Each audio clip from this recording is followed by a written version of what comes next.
So in an effort, a motivated, concerted effort to hide the truth and to hope that the news cycle would be too frenetic over the weekend, Donald Trump fired unceremoniously and illegally fired 12 inspectors general across different departments of the government, violating federal law. This is a la some of the moves he made back in 2016, 2017, 2018, 2019. He did this thing often if someone displeased him, but this time what he's trying to do is avoid accountability for independent inspectors general to look into his unethical and obviously oftentimes illegal behavior. I'm going to read this headline in 2 paragraphs from it, and then we're going to talk about this on the other side of this. Here's the headline from the New York Times. Trump fires at least 12 inspectors general in late night purge. The White House defied a law that requires giving Congress 30 days notice and detailed reasons before removing the watchdog officials.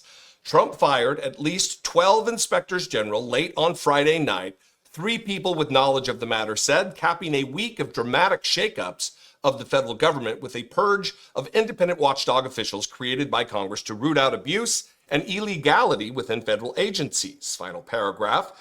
The firings defied a law that requires presidents.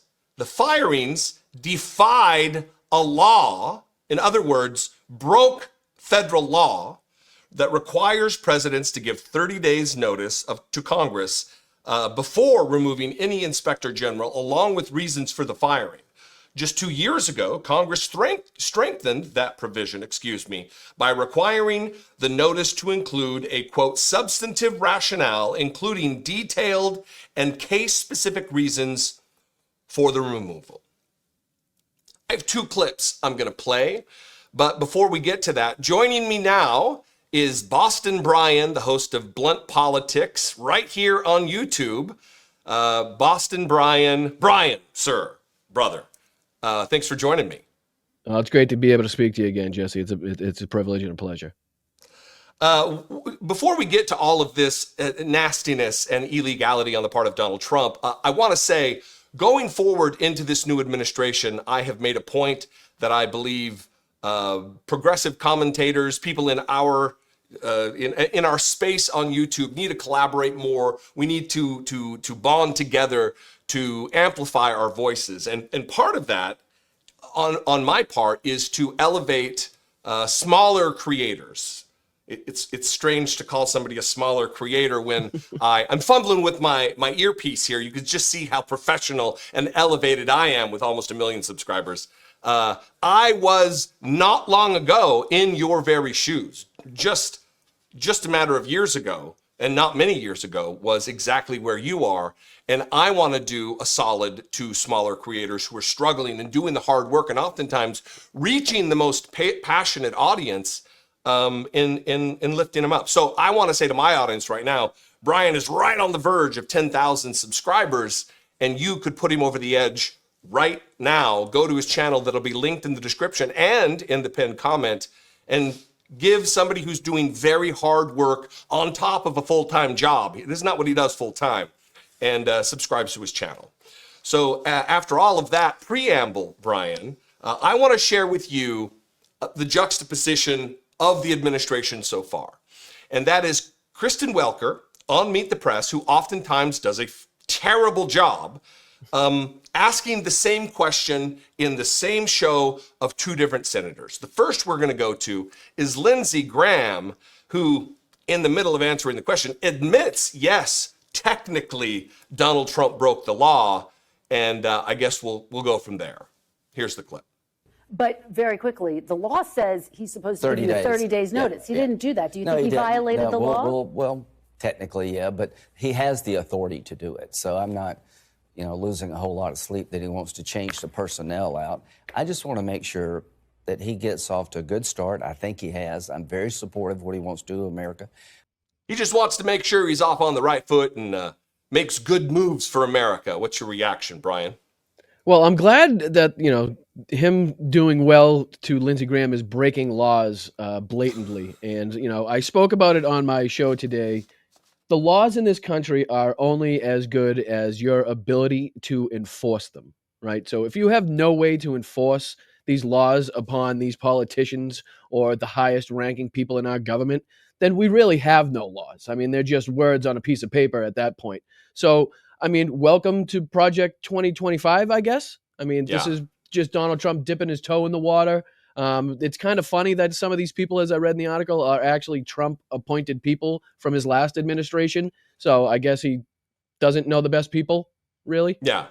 Yeah, it is interesting to me that this is where we are in America, where the question is directly asked of a sitting Republican United States Senator, do you think he violated the law? And Lindsey Graham just plainly says, well, technically, yeah, but he has the authority to do it. It's not that he has the authority, it's he has the authority if he does these other things. Otherwise, he does not have the authority. This is an illegal firing, as far as I'm concerned, and I think as far as the law would read, they're not fired. He did not act within the scope of the law with the requisite behavior to give Congress notice and give them a detailed reason for their firing. Now, to juxtapose this, a Republican senator asked within minutes of the other Democratic senator, here is what a responsible leader does. Here is how a seasoned politician with an actual heart for servant leadership and following the law, this is how they answer the question. Keep in mind what you just heard from Lindsey Graham, and here's Adam Schiff. Finally, Senator, I have to get your take on President Trump's decision to fire 18 inspectors general. I just had this conversation with Senator Lindsey Graham. In legislation, which actually you originally sponsored, presidents have to give a 30-day notice to Congress that they are going to do this. You heard Senator Graham just say technically he may have violated the law by not notifying Congress. Is there anything that Congress can do about this decision by President Trump? There's a lot that we can do, and I have to say, as someone who introduced the Protecting Our Democracy Act, which was designed in part to protect inspector generals, to write off this clear violation of law by saying, well, technically he broke the law. Yeah, he broke the law, and not just any law, but a law meant to crowd out waste, fraud, and abuse. And yeah, the remedies Congress has. We have the power of the purse. We have the power right now to confirm or not confirm people for cabinet positions that control agencies or would control agencies whose inspector generals have just been fired. And let's remember, in his first term, he fired an inspector general for providing whistleblower complaints to Congress, fired an inspector general for saying the pandemic response, his response, had flaws. The American people, if we don't have good and independent inspector generals, are going to see the swamp refill. They're going to see rampant waste, fraud. They're going to see corruption. It may be the president's goal here, when he's got a meme coin that's making him billions, is to remove anyone that's going to call the public attention to his malfeasance. Truer words I don't think have ever been spoken about this being the goal here for Donald Trump to try to avoid accountability or consequence for his blatant, unethical trading on the presidency to make a profit. What say you, Brian? You know, I'm kind of sitting on the fence on this one. You know, I'm on one hand, I'm sick and tired of hearing about, you know, what the court system can do and how we can do this. And it just hasn't come to fruition before. You know, I feel like this time the guardrails are gone. The bumper rails are gone on the bowling alley for Donald Trump. You know, it's not Donald Trump. Donald Trump's brain is mush. He's a mush of a man. You know what I mean? It's not long before we see him do something like really ridiculous in front of cameras. But it's the people around him. Like, he seems to be surrounded with more dangerous, more intelligent, more devious people this time that actually are, you know, telling Donald Trump what to do. I mean, we saw that with him signing the executive orders. I mean, he's just handing one after one. He doesn't know what he's signing. He didn't know his pardons for the J6ers involved somebody that actually tased a cop. I mean, he doesn't know what he's doing at this point. He's being kind of corralled around, and the people around him have figured out what positions they need to stick people in order for them to kind of grease the wheels, and they can get their, you know, waste, fraud, and abuse through the system without people actually stepping in the way like they kind of had last time. The people around him have learned from his first administration.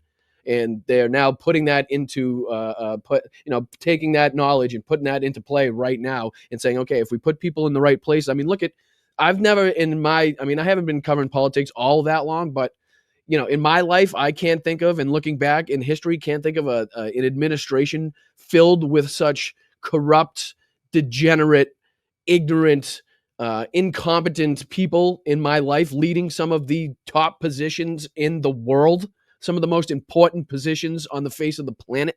So it's hard for me to, and then on the other hand, I'd like to say that, I have faith in Adam Schiff, and I know that, Donald Trump likes to play up this whole I have a mandate thing in the country, but really he doesn't. If a couple of Republicans get sick in Congress, they might have some trouble in a vote here and there. So, I'm on the fence. I'd like to see him face some accountability, but knowing what's happened in the past, I just find that accountability is almost out the window, and we need to weather the storm as best as possible. But I hate to be pessimistic. No, I agree with that. I think that when Adam Schiff talks about there's a lot that we can do, he doesn't mean we as in this particular Congress. He means generally Congress does have a role to play here. Congress could, if they chose to, hold Donald Trump to account, but because the Republican Congress on both the House and the Senate side is just chock full, filled to the gills with sycophants and bootlicking Donald Trump ass kissers, there's not going to be accountability. But the Congress inherently does have the power to do something. But let me tell you, as two people who come from working class backgrounds, regular everyman kind of dudes, this doesn't resonate with me.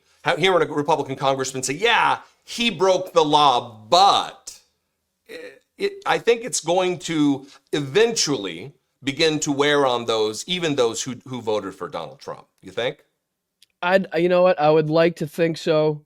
But again, I also thought that, the people You're of the telling United me I'm being too optimistic. I get it. I'm too optimistic. I'm just trying to play devil's advocate here. You know what I mean? I'd like to be optimistic, but I was optimistic going into the election. I thought people were finally, through with this crap. Not to swear on your channel, but I thought people were actually done, and the things, like I say all the time, we never in the history of politics has a political party had more ammunition, so to speak, more opposition research against another opponent that they had to absolutely demolish him in the field of politics. Like 10 different singular things that we could talk about that are absolutely disqualifying for anybody to hold the office of president ever again. And he's somehow back in there. So again, I hate to be pessimistic. I want to see, the right people keep him in check. But again, Project 2025 says a lot more people are going to be replaced with Donald Trump bootlicking sycophants like Lindsey Graham. Including these inspectors general that he just fired.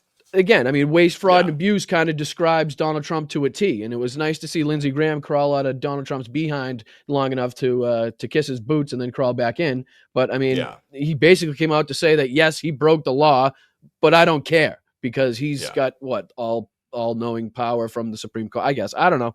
We'll see. I'll be here to call it out. I know that. Where can people? I'm going to do this. Can I guarantee? Well, that's risky. I think we can get you to 10,000 after this appearance right here. So where can people find you, both on YouTube and elsewhere in the cesspool that is social media? I am at Boston Brian on YouTube, at Boston Brian 23 on Instagram, at Boston_Brian_live on Twitch. I'm on Blue Sky at bostonbrian.com. I'm everywhere and anywhere I could possibly be to call these people out. And I just would like to say thank you very much for your time. It was very nice to get to speak to not only you today, but also Brittany Page. So it's been a real cool day. And I just so happen to have the Dollemore.com merch on for our talk, right? Treason. We need to come up with a new design to incorporate. I don't think so. This is the most famous sweatshirt that I own. People love it. So I maybe I should bring it back. We took it off of distribution because he's not he's not 45 anymore. But maybe we should bring it back. I guarantee there's some way you can incorporate a 47 into that design. But again, thank you so much. Either way, no matter what happens, I appreciate your time. It's always a pleasure speaking with you. And what you're doing with helping smaller creators like myself is, I think, very important in this space. So do I. I think, building a strong coalition to combat the already built and billionaire funded coalition of the Republicans and conservatives who consistently get more views and money in their system. It's harder to make it on the left. It's not fun being a Democrat because we tend to live more in reality. Things are more nuanced and complicated. They don't have simple answers. And I always tell people, they've heard it before, beware of people that, give you simple solutions to really complex problems, which again, kind of explains Donald Trump to a T. So, yeah. Well, thanks for joining me. For those of you out there, I would absolutely encourage you to check him out on YouTube and on social media. We're going to leave you there. I would invite your participation in this conversation. You can click below, just comment in the comment section. We can keep it agreeable. I think we can. You can also call the voicemail line, 714-576-4054. And of course, as always, you can email me daily@dollemore.com. If you'd like to support, if I am your flavor of political commentator, you can click the join button below, become a channel member for $1.99 a month, partnering with me to create this content. And you can also go over to patreon.com/IDoubtItPodcast. And I am on the social media @Dollemore if you choose to slum it with me there. I'll see you next time. Thanks again, Brian. Everybody else, be genuine and take care of one another.